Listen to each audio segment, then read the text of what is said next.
Assalamualaikum. Palestinians are undeniably victims of the Zionist project. They were ethnically cleansed and expelled from their homeland when Israel was established. More than half became refugees and the name Palestine was wiped off the map. However, there is another group of victims that no one talks about, the Jews of the Arab land. Avi Shlaim is an Iraqi Jew. He declares, "We were Arab Jews. We lived in Baghdad and we were well integrated into Iraqi society. We spoke Arabic at home. Our social customs were Arab. Our cuisine was exquisitely Middle Eastern, and my parents' music was an attractive blend of Arabic and Jewish." When the British facilitated the Zionist takeover of Palestine, it also fueled Muslim hostility toward Jews throughout the Arab world. Eventually, his family was forced to leave Iraq and immigrate to Israel. His grandmothers felt great nostalgia for the old Iraq and frequently referred to it as the Garden of Eden. For them, Iraq was the beloved homeland, while Israel was a place of exile. Zionism emphasized the historic connection of the Jews to their ancestral homeland in the Middle East, but Israel's cultural and geopolitical orientation identified it almost exclusively with the West. Israel saw itself and was regarded by its enemies as an extension of European colonialism in the Middle East. It is in the Middle East, but not of it. This Eurocentric state made it impossible for people like the author's grandmothers to feel at home. His mother often reminisced about the many close Muslim family friends who used to go to their house in Baghdad. When asked if they had any Zionist friends, she replied empathically, "No, Zionism is an Ashkenazi thing. It had nothing to do with us." This was how his elders viewed Zionism before they were catapulted into Israel. Zion was a small, faraway country of which they knew little. Their emigration was out of necessity, not an ideological choice. Under the Ottoman Empire, the Jews had the status of a protected minority with the same rights and obligations as other minorities. The Ottoman Empire gave considerable autonomy to its minorities. Although Islam was the official religion, Islamic law was not imposed on the non-Muslim communities. In Europe, by contrast, the Jews were the minority seen as the other and therefore constructed a problem. Europe had what was called the Jewish question. The Nazis' final solution to this question led to the extermination of 6 million European Jews. Unlike Europe, the Middle East did not have a Jewish question. Anti-Semitism was a European malady that later infected the Near East. Iraqi Jews did not live in ghettos. They did not experience the violent repression, persecution, and genocide that marred European history. Between 1950 and 1951, a series of bombings targeted Jewish institutions. The incidents happened during a time when Iraqi Jews were being encouraged to register for immigration to Israel under the 1950 denaturalization law. Israel desperately needed more Jewish immigrants. Iraqi Jews, often middle class and well assimilated, were not eager to leave. The bombings created a climate of fear and drastically boosted the numbers registering to leave. Subsequently, nearly 120,000 Iraqi Jews left. Shlaim argues that Mossad may have played a role in the attacks to accelerate Jewish emigration from Iraq.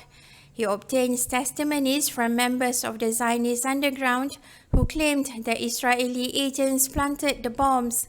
He uses historical context, logic, testimonies, and circumstantial evidence to build a case of Israel's involvement in the attacks.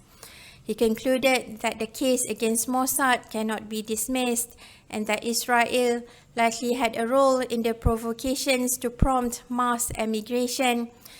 The Israeli government has maintained tight censorship on documents related to the events. The lack of transparency are suspicious. Shlaim says that his family did not emigrate to Israel because of a clash of culture or religious intolerance. It was not because they did not get along with their Muslim neighbors. Their displacement was political, not religious or cultural. They became entangled in the conflict between Zionism and Arab nationalism, two rival secular ideologies.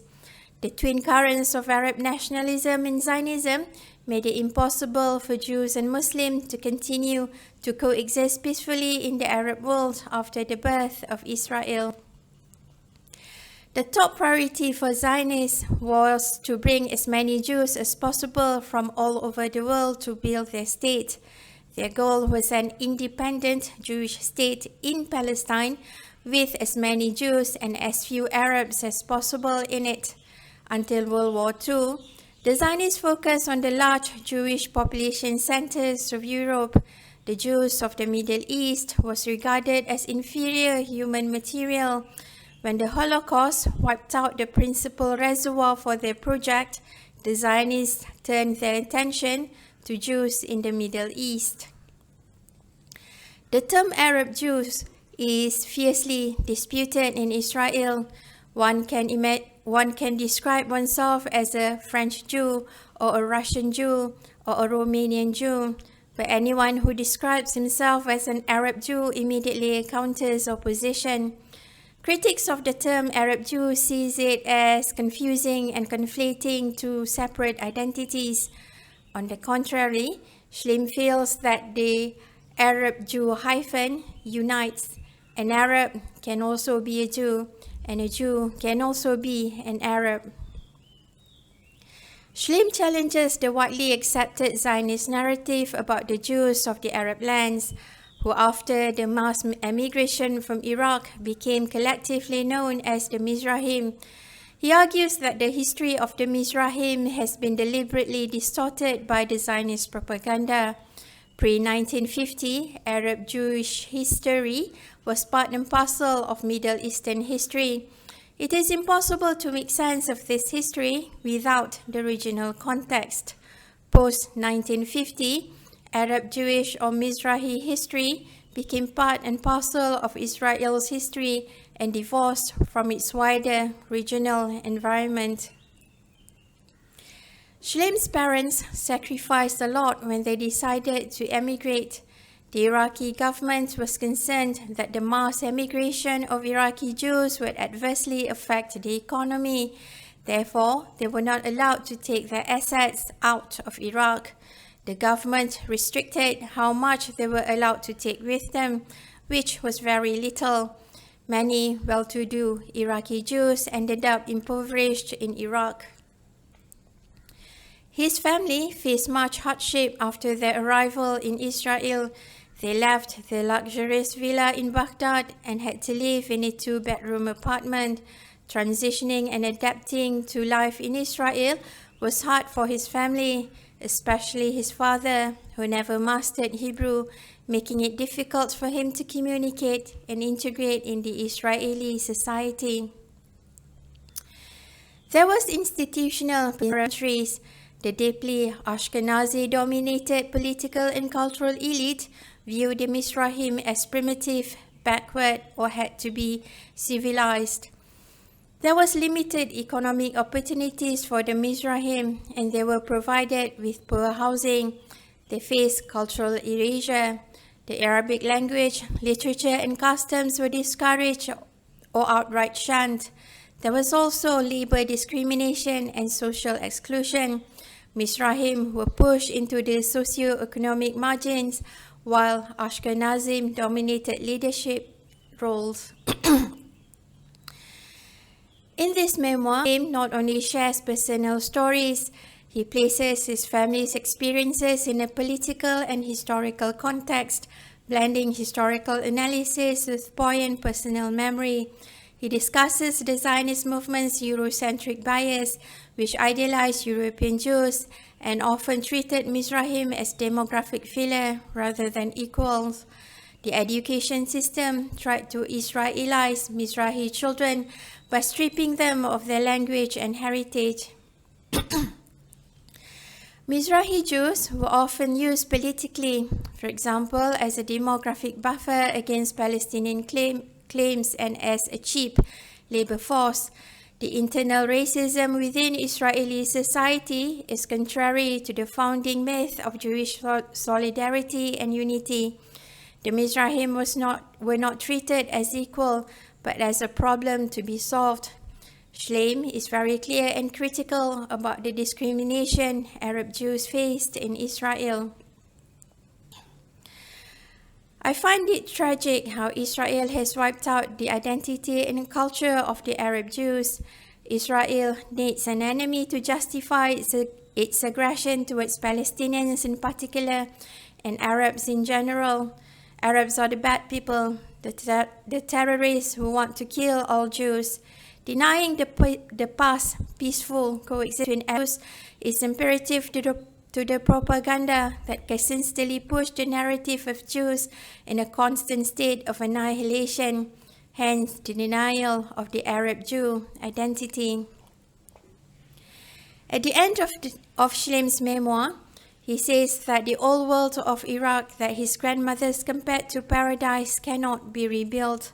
However, remembering the past can help envisage a better future. Israel nationalism has destroyed the Arab Jew identity, but perhaps there is enough remnants to build a better future. Arab Jew coexistence is not something that he and his family imagined. They experienced it, they touched it. His memoir is as much about identity and loss as it is about geopolitics. You can get this book using the link in the description. If you like listening to me babbling about books, please subscribe and turn on notification. Thank you.